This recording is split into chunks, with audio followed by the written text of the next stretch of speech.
The train wheezed once, then rolled off into the white silence, leaving behind only its soot, a muddy platform, and a woman who didn't belong there. Lillian Rose clutched the small carpetbag to her chest like it could shield her from the stairs. Her other hand settled instinctively on her belly, trying to still the movement within. The baby kicked once, then quieted, as if even it could feel the judgment dripping off the timber posts and cracked windows of this forgotten Wyoming town.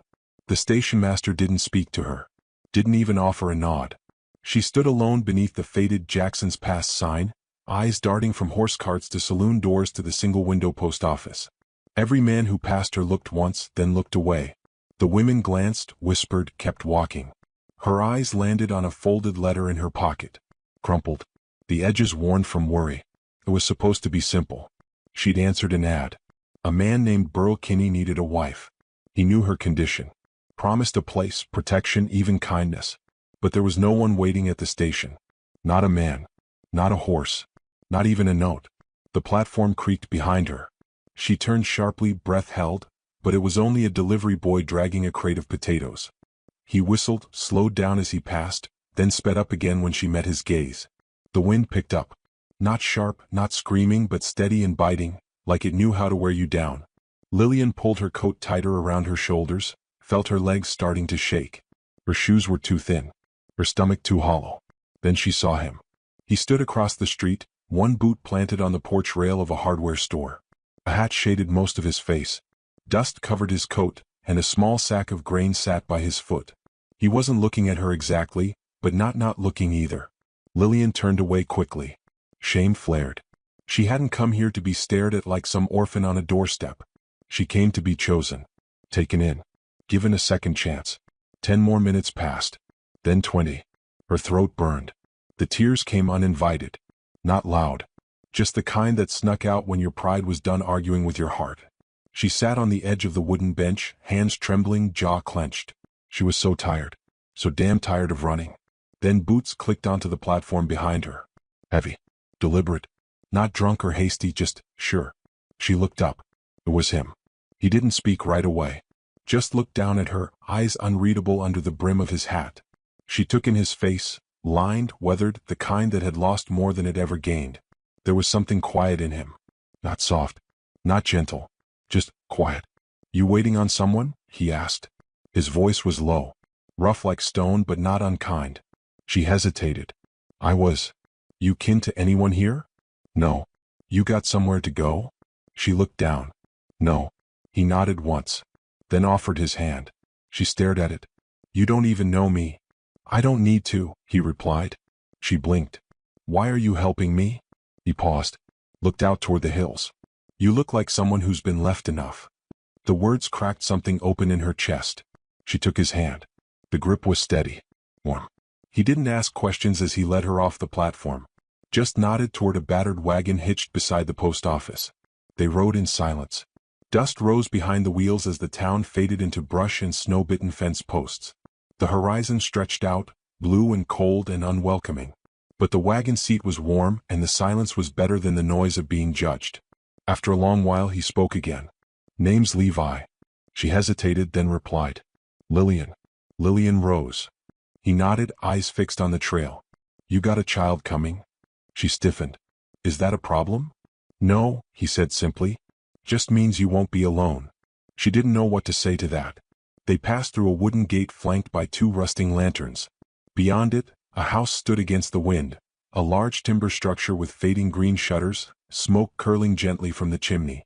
Chickens scattered as they pulled in. A dog barked once, then disappeared. Levi helped her down. Didn't touch her unless he needed to. His hands were work rough but careful. He guided her toward the porch with a slight gesture of his head. Inside, the house smelled of pine wood and fire ash. Sparse furniture. The stone hearth. Clean but lived in. He pointed to a side room. That's yours. Get some rest. You'll eat when you're ready. She stepped in and froze. The room was small. A rocking chair. A single bed. And on the dresser, a pair of tiny shoes. Worn leather.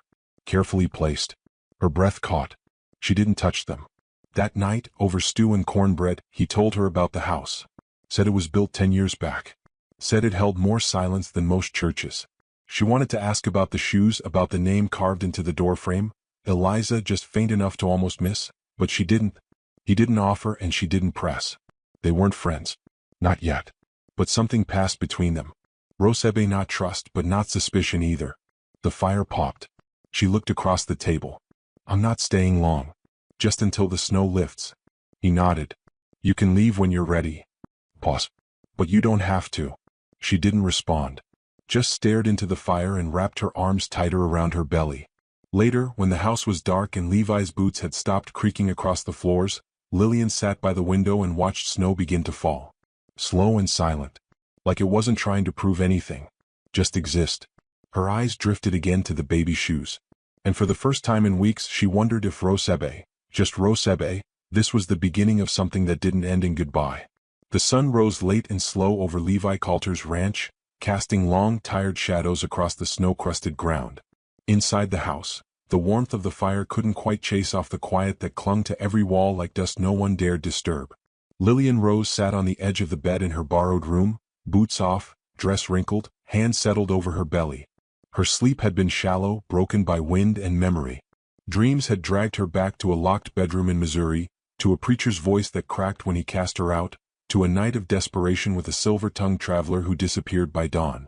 She stood, pulled on her shawl, and stepped into the hall. Levi was already at the stove, frying salt pork and eggs. He didn't turn when she entered, just gestured toward the table. She sat in silence as he placed a chipped plate in front of her, then his own. He ate without hurry, eyes always on the food, never wandering. You don't have to feed me, she said, not quite meeting his eyes. You don't have to thank me, he replied. I didn't. He glanced at her then, just a flick of the eye. Didn't figure you for the grateful type. I'm not used to folks being decent without asking something first. Levi chewed, swallowed. Then I guess we're both used to the wrong kind of people. They ate the rest of the meal in silence.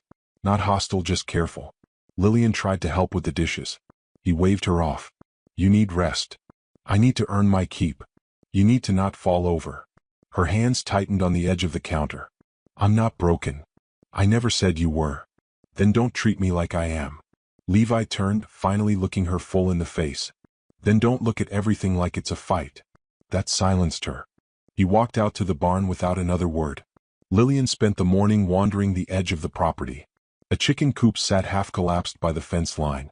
She tried to mend it, got splinters in her palms. The cow kicked over the bucket when she tried to milk her.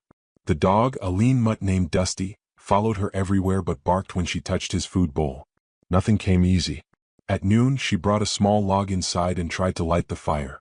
Her fingers shook and the kindling caught slow.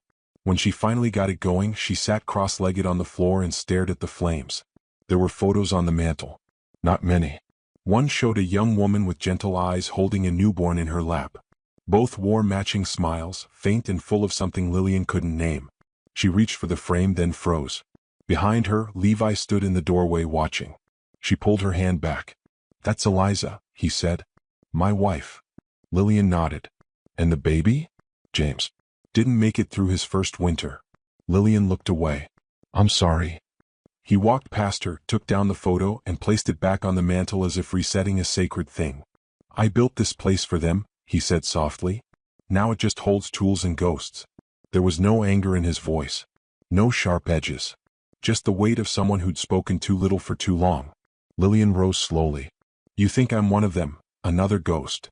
He didn't answer. He didn't have to. The following days passed with little speech and less warmth. Levi worked the land with the quiet endurance of someone who needed his hands moving or else his mind would turn on him. Lillian tried to cook, so help with the horses. She failed more than she succeeded. But she kept trying. One afternoon, she attempted to fix the roof of the chicken coop again. She slipped on a patch of ice and landed flat on her back in the mud. Dusty barked. The hens scattered. Her dress was soaked, her pride bruised. Levi saw it from the porch. He didn't laugh, not at first.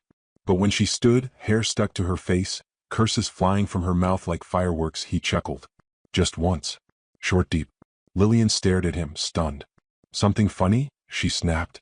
He tried to wipe the smile off his face but failed. You talk prettier when you're mad. She almost threw the hammer at him.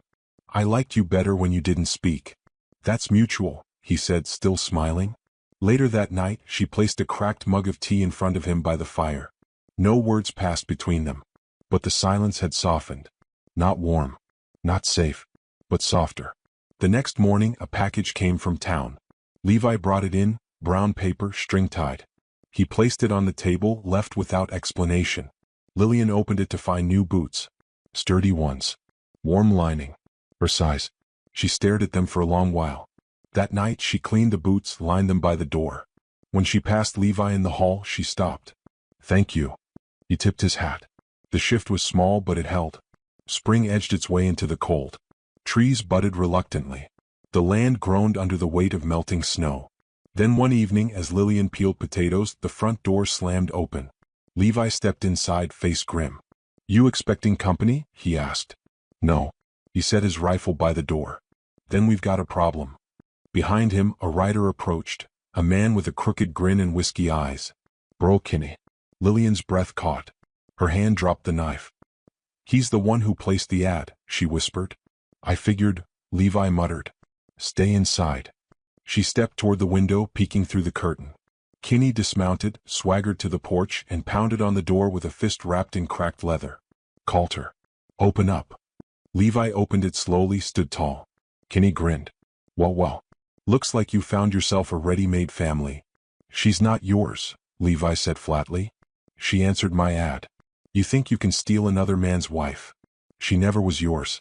And you best be careful who you're calling a thief." Kinney spat on the porch. "Town's talking, Coulter. You keeping that girl under your roof? Raising another man's brat?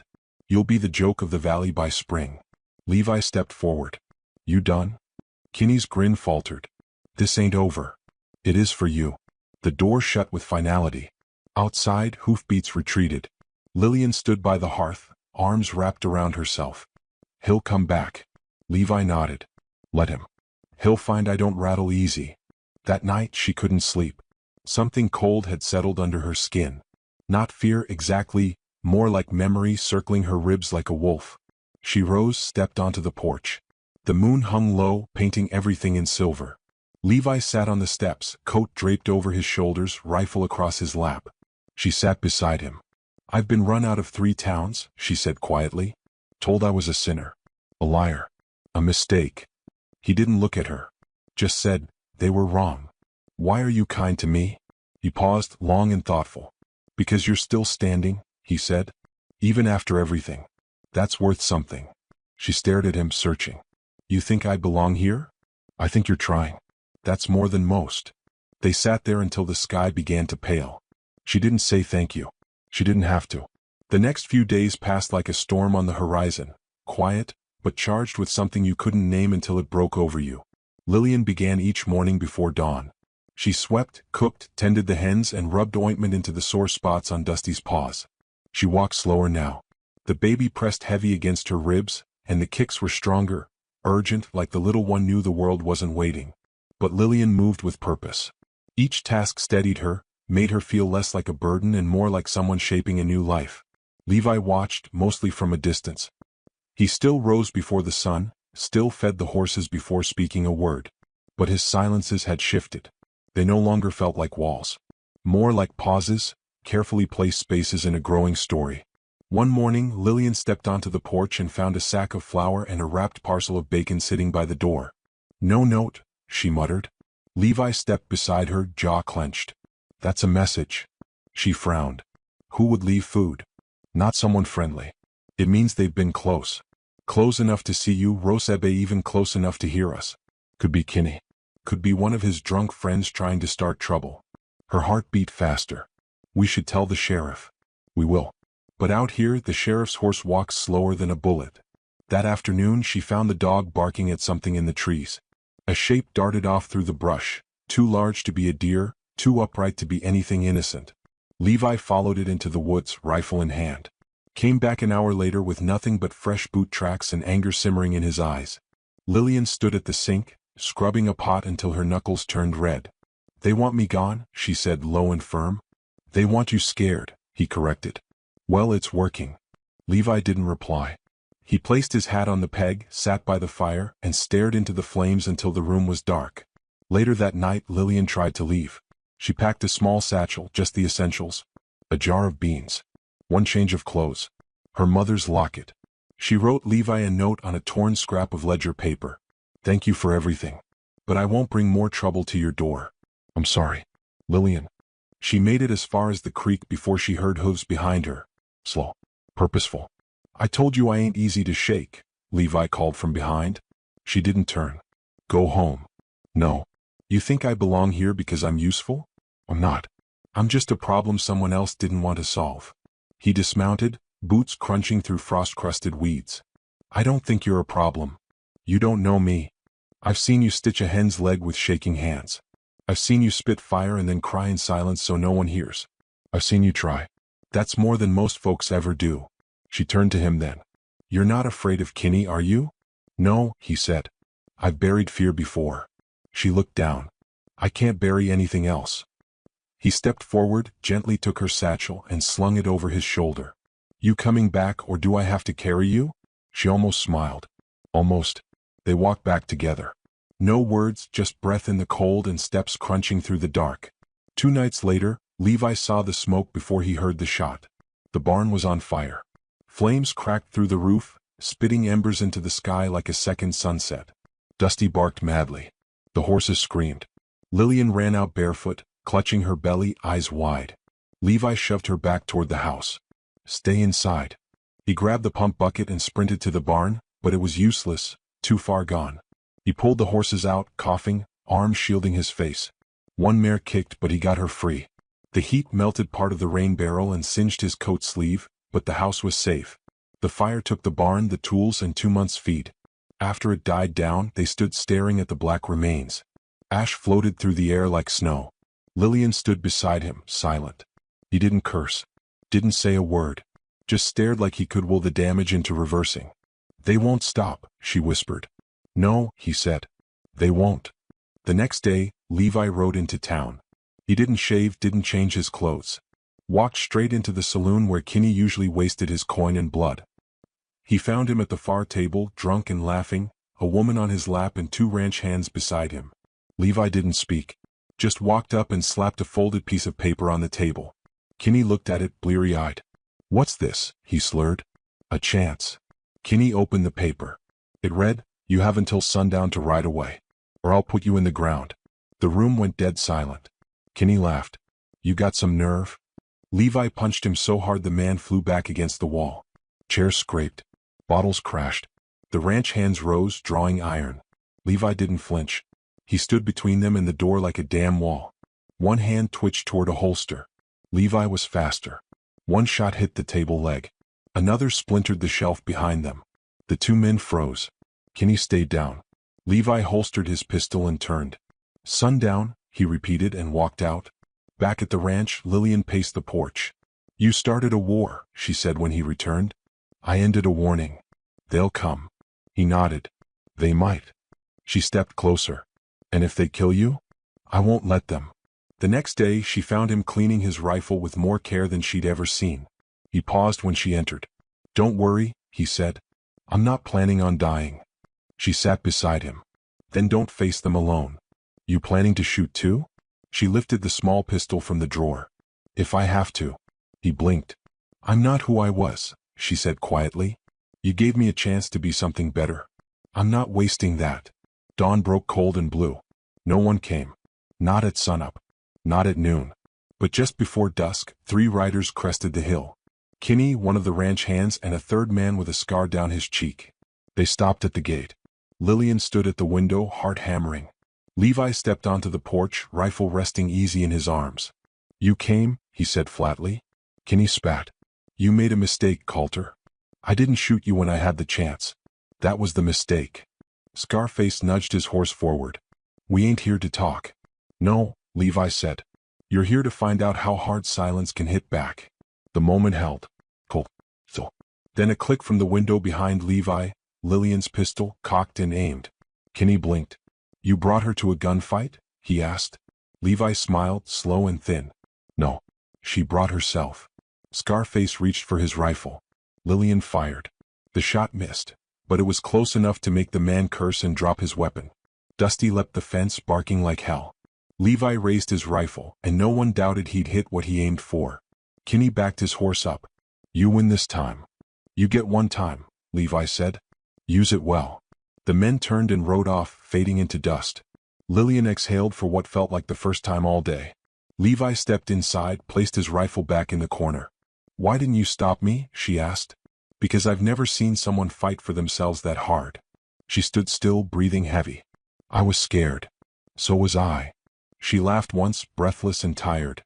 That night, they sat on the porch, knees nearly touching, both holding tin cups of cooled coffee. "I still don't know what comes next," she admitted. He looked at her belly, then her face. "We build it, one piece at a time." For the first time, she didn't feel like something broken trying to fit into someone else's life. She felt like someone shaping her own. And for the first time, Levi smiled without restraint. Winter came in hard. The winds howled like lost things at night, curling under doors and pressing against window panes like they were trying to get in and finish what Kinney had started. Snow blanketed the ranch in waves, soft at first, then thick and punishing. But the fire inside the house never went out. Lillian stood at the stove one morning, stirring oatmeal with one hand, the other resting protectively on her swollen belly. The baby had dropped low. The signs were there. Any day now. Rosebe tonight. Levi brought in an armload of firewood, boots heavy with ice, coat dusted in white. He looked at her longer than usual. She caught it. "I'm fine," she said. "You're lying." "Only a little." He set the logs down and walked over. Her hair was a mess. Her eyes tired. But he saw something else now, something steady, fierce, alive. A fire he hadn't known he needed until she carried it into his home and refused to let it die. "I've been thinking," he said. "That sounds dangerous." He half smiled. "This house has been cold for a long time. Even when the fire was lit. Until you showed up." She stirred the pot slower. "You saying you're glad a pregnant stranger broke your fences and burned your barn down?" "I'm saying I'd let it happen again." She didn't answer, but her eyes shimmered. She blinked fast, swallowed the knot in her throat. And then the pot boiled over, and they laughed together for the first time in days. But peace didn't last. That night, just after dusk, Levi opened the door to toss more logs into the pile and found a dead rabbit nailed to the gate. Its throat had been slit. A crude symbol was carved into its belly, two overlapping excess. A warning. Levi's jaw tightened. He pulled the rabbit down and tossed it into the fire. Lillian stood behind him, one hand on the wall for balance. "They're still watching." He nodded. "They're not going to stop." "I know. You can't protect me forever." He turned to her. "Rosebe not. But I'll die trying." The snow thickened by midnight. Winds howled louder. And Lillian's water broke. It started with a dull ache in her lower back. Then a sharp stab across her belly that made her double over by the hearth. Levi rushed to her, caught her before she fell.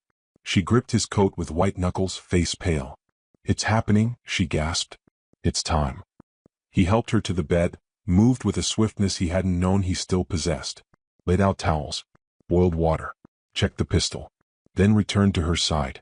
4 hours, the house echoed with her cries, her breathing, his calm but urgent whispers. "You're doing good," he said, wiping sweat from her brow. "You're strong, Lillian. Stronger than anyone I've ever known." She screamed again, gripping his hand so hard he thought something might break. Lightning flashed outside the window. Thunder rolled in behind it. Then, boots. He heard it. 3 sets. Crunching snow. He grabbed his rifle, shoved it into her hands. "Lock the door behind me. Don't open it unless it's me. Levi. No one gets to take this from you. Or from her." She reached for him. "Be careful." He nodded once, then disappeared into the storm. He saw them by the barn, or what was left of it. 3 shadows, rifles slung, faces masked by scarves and hate. "You should have left her, Coulter," one of them called. "You should have known better." Levi raised his weapon. "You picked the wrong night. Then make it your last." The first shot cracked through the air, sparking off a post. Levi dropped low, rolled behind the trough, returned fire. One man yelped and fell. The others spread out. He moved like he was part of the land, silent, deliberate, ruthless. He circled behind, used the shadows. Waited for breath. Fired once more. A second man dropped. The last turned to run. Levi didn't chase. He went back to the house. Inside, Lillian was on her knees, hands braced on the edge of the bed, sweat pouring down her face. "It's close," she gasped. "So close I can't." He dropped beside her, cradled her from behind, whispering steady things into her ear. Things like, "You're not alone," and "I've got you," and "She's almost here." Then came the scream that shook the house. And then the cry. The sound of life fighting its way into a world that hadn't made it easy. Levi wrapped the baby in a blanket and handed her to Lillian, hands shaking for the first time in years. Lillian held her daughter like she'd known her forever. "She's perfect," she whispered. "She's everything I didn't know I needed." Levi sat beside her, wiped his eyes without shame. "What do we name her?" he asked. Lillian looked up at him. "You choose." He stared at the baby, at the tiny fists and red cheeks and the way her eyes blinked like she already didn't trust the world. "Eliza," he said. "Eliza Rose." Lillian smiled. "Then Eliza Rose she is." The storm outside softened. The wind grew tired. The fire crackled gently, the only sound in a house that had known too much silence. Later that night, Lillian sat by the window, baby against her chest, watching snow fall slow and soft over the field. Levi brought her a mug of warm tea. Sat beside her. "Watch too. Still think you're leaving in spring?" he asked quietly. She looked at him. "Not unless you're sending me. I was hoping you'd stay. I was hoping you'd ask." Their hands met between them, calloused and soft, worn and tender. She leaned her head against his shoulder. "This ain't the life I dreamed of," she whispered. "No," he agreed. "It's better." They sat there until dawn painted the world gold again. And somewhere deep inside both of them, something that had been broken quietly healed. Because sometimes forever didn't arrive with bells or promises. Sometimes, it just rode in on a quiet wagon, asked no questions and waited on the porch until you were brave enough to open the door. She wasn't supposed to be the one on the train. Lucinda May Jenkins sat with her gloved hands folded over a worn velvet bag, the one that had belonged to her grandmother. The train shuddered across plains she'd never seen before. Wind battered the windows like it was trying to get in and ask why she had come. She didn't look like the kind of girl who would chase a new life. She wasn't flashy, wasn't bold. Her sister, Margaret, had always been the one with the charming laugh, the quick wit, the beauty that turned heads. Lucinda was the second daughter, soft-spoken, watchful, always stitching something with quiet purpose. But Margaret had changed her mind. On the morning she was meant to board the train west, she eloped with a city banker in a blue suit. Left a note. No apology. Just, "You'll understand one day." And Lucinda, after staring at that empty doorway for too long, packed the bag, the letter, and all the courage she'd never expected to use. She'd sent a telegram. Brief. Honest. "My sister cannot come. I will arrive in her place. If this is unwelcome, I understand." No reply came. Still she boarded. The train smelled of coal smoke and worn coats. An older woman across the aisle watched Lucinda as if she might unravel. "Going to meet your husband?" the woman asked kindly. Lucinda smiled, small and strained. "Something like that." She watched towns flicker past. Wooden buildings, frost on the rooftops, faces she didn't know and would never meet. She imagined the man, the rancher. Elijah Blackwood. A name with weight. A man of land, of hard hands and maybe, if she dared hope, a kind heart. She had no photograph. Only the description Margaret once shared. Tall. Serious. Said he wanted a practical wife, not a pretty one. Lucinda wasn't sure if that was meant to be comforting. When the train screeched into Whistler's Gulch, the sky was a clean sheet of pale blue. Snow clung to the ground in patches like forgotten lace. Lucinda stepped down in her best dress, sage green wool, hem stitched with care, and looked around. He was there. Elijah. She recognized him instantly, not from a face she'd seen, but by the way he stood, arms crossed, jaw tight, as if the whole town leaned against him. He scanned the passengers. His eyes passed over her, then doubled back, and narrowed. Lucinda stepped forward. "Mr. Blackwood, you're not Margaret." His voice landed like an axe. No greeting. No question. She swallowed. "No, sir. She couldn't come. I wrote. I asked for Margaret." His boots crunched as he stepped back. "Not her sister. This ain't what I agreed to." People turned. Eyes prickled at her spine. Someone whispered, "That her? The wrong bride." "I understand," Lucinda said, though her voice didn't feel like hers. "You don't owe me anything. I'll find a place to stay." But the platform had already decided. The rancher turned and walked away, and the town followed suit, eyes lingering too long before pretending they hadn't looked at all. The boarding house on Ash Street had one open room. Small, slanted ceiling. A single bed with a quilt that smelled of dust and old lemons. Lucinda didn't cry that first night. She unpacked slowly, laying the embroidered linens, meant for a wedding bed, into the drawer. Folded, smooth, tucked away like memories no one else wanted. She stared at the wall until dawn. Days passed. She walked the streets with her chin high but shoulders hunched. Women nodded but never stopped. Men looked, then didn't. At the market, she offered her coin for apples. The grocer hesitated just a second too long before handing them over. She learned the whispers quickly. She tricked him. Poor Elijah. Who does that? Comes in someone else's place. But Lucinda didn't defend herself. Words had never been her shield. She let silence answer. Let her hands do the talking, baking bread, mending gloves, cleaning the church steps when no one else did. She met the pastor's wife at Sunday service. "You're the sister," the woman said, not cruelly, but not kindly either. "Yes, ma'am." That was all. But that night, Lucinda left a loaf of sweetbread on the parsonage steps, still warm. Letters came from home, but she didn't open them. Not yet. Not while the ache was still fresh. She busied herself. Sewed quilts for the church fundraiser. Fixed a child's torn mitten without being asked. But when she walked past Elijah's ranch, sprawling, fenced, quiet, her hands would curl into her coat. She wondered if he still thought of her as a trespasser. She wondered if she had become one. One afternoon, she found a patch of wild sage behind the boarding house. She knelt in the cold dirt and began planting roots from the dry bundles she'd brought in her satchel. Herbs for healing. Not because she was needed, but because the earth, at least, didn't question her presence. As she worked, someone cleared their throat behind her. She turned. A child, maybe 10, stood with wide eyes and dirty boots. "You're the lady with the pies," he said. "I've made a few," Lucinda replied. "My ma says you're strange, but your crust's better than hers." Lucinda smiled, and for the first time in weeks, it felt real. She gave him a slice wrapped in paper. He ran off laughing. That night, she baked 2 more pies. One she kept. The other she left by the town well, where someone who needed it might find it. Winter rolled in slowly. The kind that didn't roar, just crept under doors and into the bones. Lucinda lit candles with trembling hands. Stitched another row into the quilt meant for a marriage that never came. She dreamed, sometimes, of the train again. Only now, when it arrived, no one was there. She stepped down alone, over and over. Then came the afternoon of the snowstorm.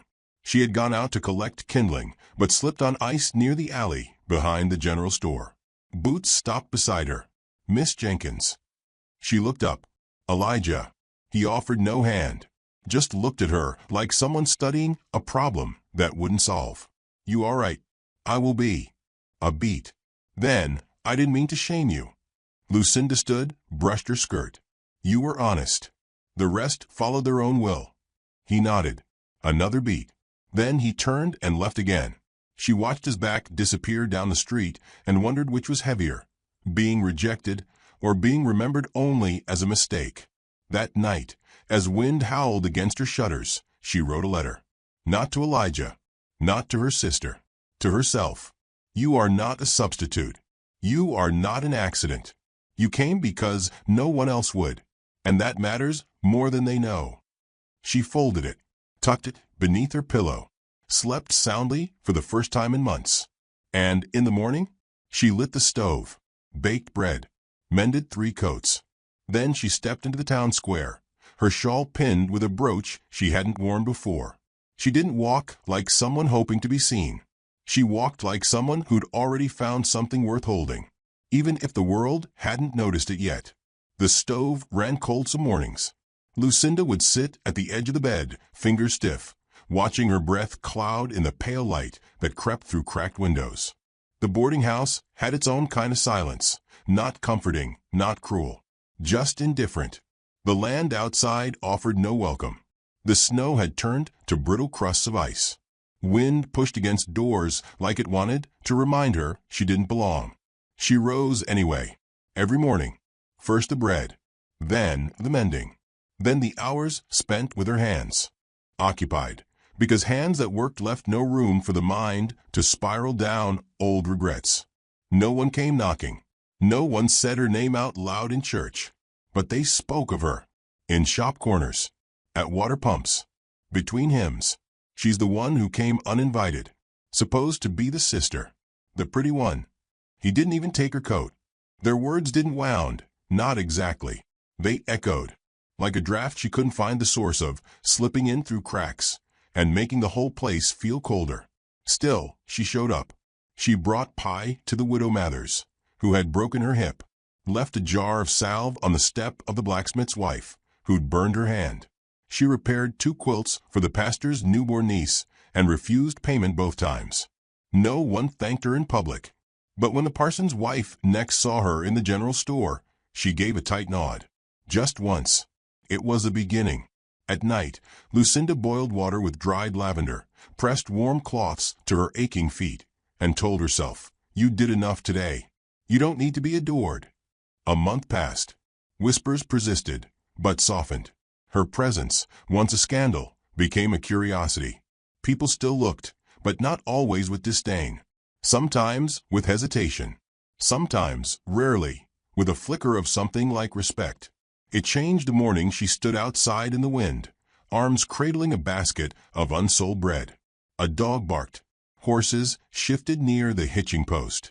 Lucinda turned to go home, and nearly bumped into him. Daniel Reed. She'd seen him before. Silent man, maybe 30, always near Elijah's ranch.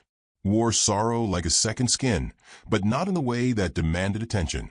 His eyes held stories no one dared ask about. "Miss Jenkins," he said. She blinked. "Yes. I hear you so. I do." He held up a shirt, torn at the shoulder, threadbare at the collar. "It was my brother's." Lucinda took it gently. "I'll treat it kindly." He nodded once. Walked away. No more words. She took her time mending the cloth. Washed it. Pressed it. Strengthened the collar with her smallest stitch. 3 days later, she found a jar of honey on her porch. No note. She started to notice the small things. A woman who used to look through her now held the door one morning. The baker, once stony-faced, offered a bruised apple with her purchase and muttered, "Extra." Children stopped staring. One waved. Lucinda didn't mistake it for acceptance. But it wasn't rejection either. It was space. And space was something she could grow within. She planted mint in the frost-bitten soil behind the boarding house.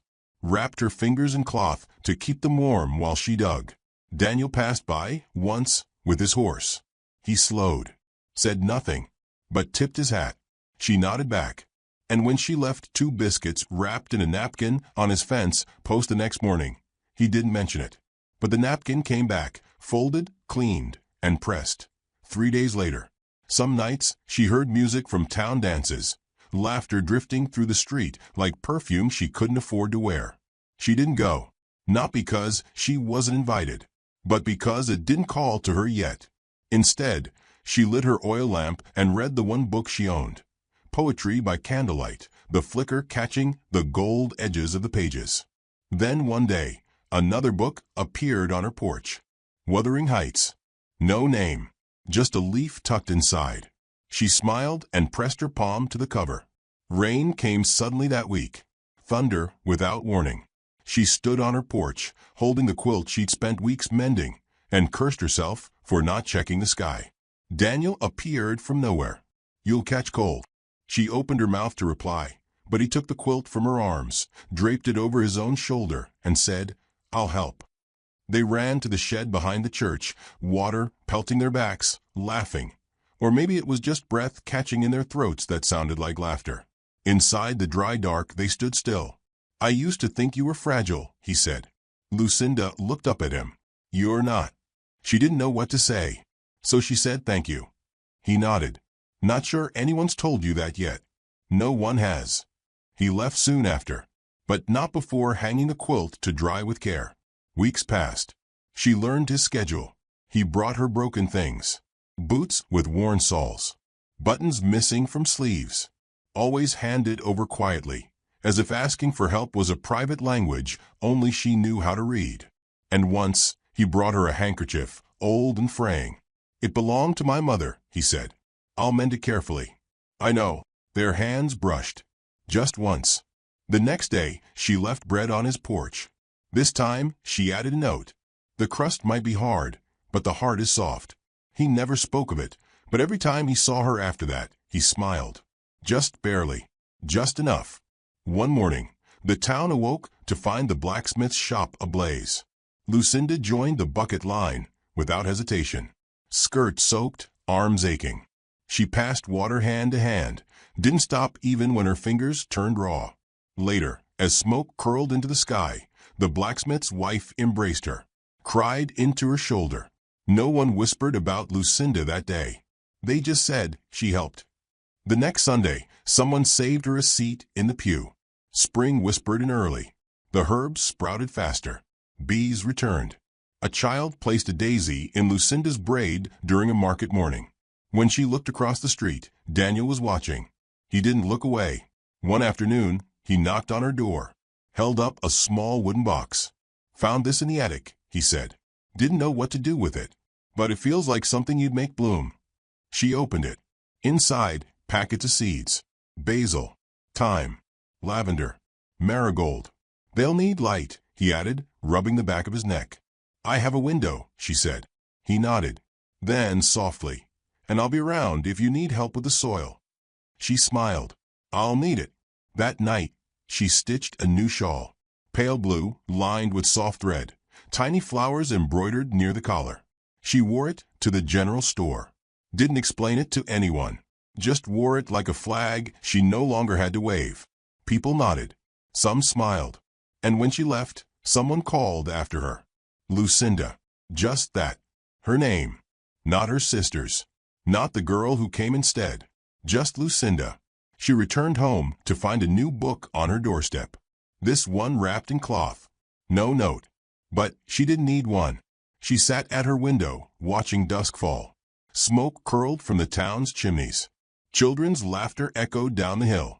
Lucinda held the handkerchief she'd stitched, Daniel's mother's, and traced the seams with her finger. Her life wasn't loud. It didn't come with applause or grand rescues. But it had shape now, and soil, and someone planting beside her. Even if the town never fully welcomed her, she had begun to welcome herself. That, too, was survival. The flowers came up first. Little pockets of green where there had only been brittle frost before. Lucinda brushed soil from her skirt and watched the mint push its way through the dirt, defiant in its softness. Life had returned. Not loud, not bursting, just steady. Like Daniel. He didn't come every day. Sometimes a week would pass with nothing more than a quiet glance across the road or a faint knock on the porch rail when she wasn't home. But when he did appear, he brought things that mattered. A spool of thread he'd found in an old drawer. A tattered book on wild herbs. A chipped teacup. Small offerings, as if he were slowly furnishing a space between them. He never asked for anything, except once. She found him on her porch one morning, holding a tin box. "Need help building a window shelf," he said. "For the herbs." She blinked. "You do that?" He looked down, rubbing his thumb along the box's rusted edge. Figured might be nice to see something growing again. Lucinda stepped aside. "Come in." He smelled of cedar and smoke. Not harsh, just warm. While he measured the window frame and marked wood with quiet precision, Lucinda stitched a tea towel. The silence between them didn't stretch, it settled. Like two people sitting at the edge of a familiar river, listening without needing to speak. "You read this?" he asked, tapping the poetry book on her table. "Every night."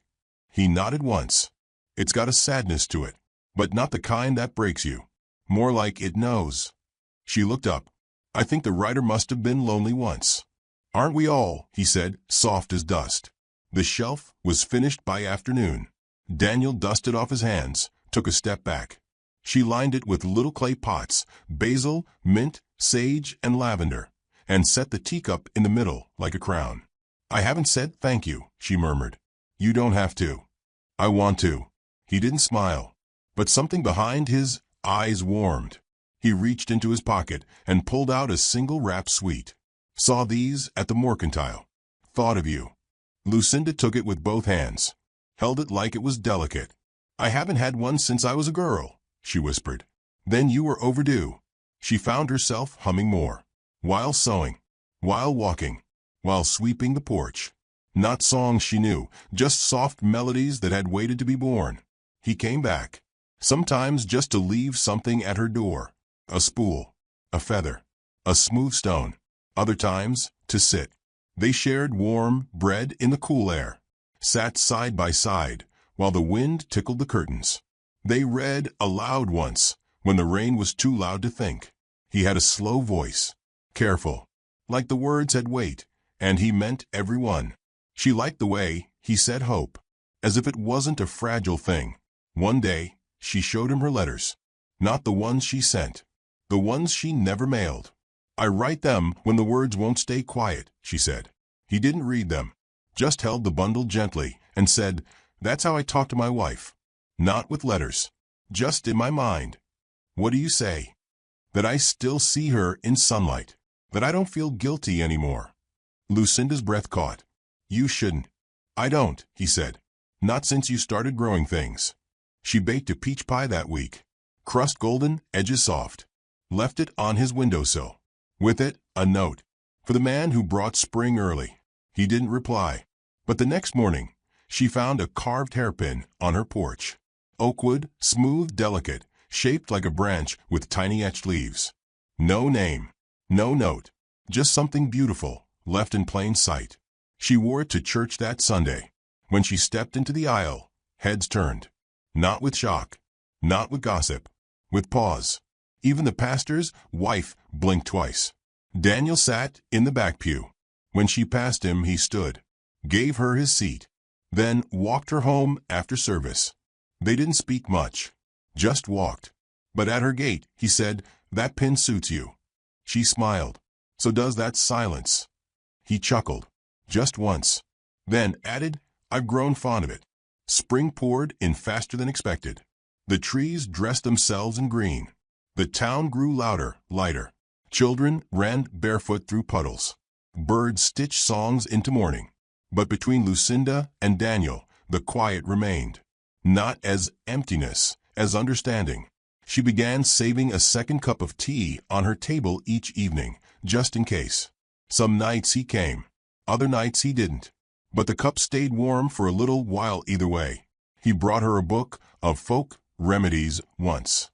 Figured you'd know more than the author, he said. Not yet. You will. They sat on her steps, the stars above sharp and clear. Daniel pointed to one. My ma used to say that star was the guardian, he said. Watched over folks who didn't ask for much. Lucinda tilted her head. Do you believe that? I believe in people who keep going. She turned to him. And do you? He looked at her, full and steady. I do now. The next day, he didn't come. Nor the day after. She waited. Left a napkin on the railing. Lit the lamp early, in case he saw it from the road. He didn't. The third day, she went to his cabin. Knocked. No answer. She left a loaf of bread on his step. With a note. I miss your silences. That evening, she found a pine cone wrapped in cloth on her porch. Inside was a note in his scrawled hand. Me too. Just needed to be quiet with myself. I'll come soon. She tucked it into her drawer like a treasure. He returned on the 5th day. Didn't say much, but he brought a pot of wildflowers. Said they looked lonely. She placed them on the shelf he built, right in the center. She didn't think of it as love. Not at first. It didn't arrive with thunder. No grand words or sweeping touches. It came in spoonfuls of honey, in pages turned aloud, in the way he looked at her as if she were made of something rare and steady. One morning, as they shared breakfast, he reached for her hand. Not urgently, not with hunger, just presence. And she let him hold it. He came more often after that, but still not every day. And she never asked why. She understood now. Some people love with presence, others with absence. Daniel did both. One afternoon, she fell ill. Fever. Chills. Weakness in her bones. She meant to keep it to herself. But he came anyway. Knocked. found her curled on the floor near the stove, trying to light the fire. He didn't speak, just lifted her gently, wrapped her in the quilt she'd stitched, and sat beside her while the kettle boiled. She drifted in and out. He stayed. At one point, she woke to find her head on his lap, his hand on her hair, and the room glowing with candlelight. He was humming a low tune, something mournful, but not without light. She recovered, slowly. He never spoke of it again. Neither did she. But something shifted. The silence between them was no longer cautious. It was sacred. One night, she told him about the platform, about the way Elijah had looked at her, the way the townspeople had stared, how small she had felt. Daniel said nothing at first, then leaned forward, took her face in his hands, and said, "He never saw you. That was his mistake." "I do." She closed her eyes and let herself be seen. She didn't need a proposal. She didn't need a vow. But when he left that night, he kissed her brow and whispered, "You're the only choice I've made in years that felt like peace." And that was enough. The town had a rhythm. Come summer, the square filled with the smell of dust, baked bread, and wagon oil. Children darted like swallows between barrels. Music drifted from porches. Sundays were slower, softer. But the harvest dance was always loud. This year it was earlier. The rains had come kind. Crops had grown wild. And Lucinda was asked, not suggested, not whispered about, but asked to bake pies for the table. 3 would do, the pastor's wife said, setting a linen down beside her. Lucinda simply nodded. She made 5. 1 apple, 2 peach, 1 blackberry, and one that didn't have a name, honey, cinnamon, and a touch of lavender, stitched into the crust with quiet care. She set them on the table beneath the church's white awning and didn't wait for thanks. People gave it anyway. "Miss Jenkins, your peach is a sin and a blessing," one man said with his mouth full. A girl tugged on her skirt. "Ma says you make the town smell better." Even Mrs. Dalton, who once wouldn't share hymn books, said, "You've got away with pastry." Lucinda just smiled and adjusted the shawl at her shoulder, the pale blue one, now stitched with little vines at the hem. She'd added those after Daniel started staying through the night, not always inside, but always nearby. Sometimes just asleep on the porch chair with a blanket, she laid over him after he thought she'd gone to bed. When she turned from the table, Daniel was there. He didn't speak. He held out his hand. She took it. They danced, not with flourish, not to be watched. Just steady, measured. His hands were firm, hers soft, and they turned beneath the flickering lanterns like the world had slowed to let them finish a thought. The townsfolk watched. They didn't whisper. Someone began to clap. Daniel leaned close, voice low against her temple. "They see you now." Lucinda smiled. "I've seen myself for a while." He paused, then stepped back and did something no one expected. He dropped to one knee. Lucinda blinked. The fiddle stopped. He didn't hold a ring, didn't make a speech. He simply said, "I'd walk with you if you'd let me. I don't need to own a thing. I just want to walk beside it."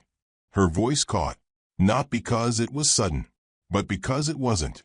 "Yes," she said, not for them, not for the crowd, just for him. He stood, took her hand again. They danced once more, and this time others joined. Children spun in crooked circles. Old couples waltzed like they remembered how to be young. The air felt sweeter than pie, brighter than stars. Lucinda saw Elijah across the square. He wasn't alone. A woman with russet hair stood beside him. He raised his glass in her direction. She raised her chin and gave a small nod. It was not forgiveness. It was not anger. It was peace. By night's end, the pies were gone. But the lavender crust one? Someone had saved a slice. Left it on her porch in a clean tin. No name. Just a flower tucked beneath the lid. Daniel placed it in the cupboard. "Legend," he said, "starts in small slices." The next morning, they planted marigolds outside the boarding house. Bright, fierce, golden. "Why these?" she asked. "They repel the pests," he said, "and they last long into the frost." She pressed her hand into the dirt beside his. "Like people," she said. He kissed her wrist, not rushed, not watched. "Just because." Lucinda didn't leave town.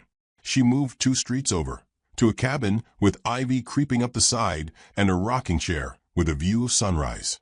She didn't take every stitch with her. Left a quilt with the widow Mathers, a stack of books with the children at the church, a jar of honey on the pastor's steps. The shawl came with her. So did Daniel. Not as a rescuer, not as a prize, but as someone who knew how to see her without blinking. And in a place where she was once dismissed, once passed over, Lucinda May Jenkins became something else. Not the girl who came in her sister's place. Not the rejected bride. Just Lucinda, the woman who planted lavender in frost, who stitched her name into the town one pie, one thread, one act of kindness at a time. So if the world ever hands you someone else's name, or leaves you standing alone on a platform, remember Lucinda May Jenkins. She wasn't chosen first, but she chose herself. She wasn't invited, but she stayed anyway. Because some stories aren't loud. Some healings don't come with rescue. Sometimes the quiet ones bloom last, but bloom longest. And sometimes being seen isn't about standing in a spotlight. It's about walking into the square, head high, shawl on your shoulders, and knowing the worth you carry in your bones, even if no one claps. Not at first, but oh, they will, when the right eyes finally see you.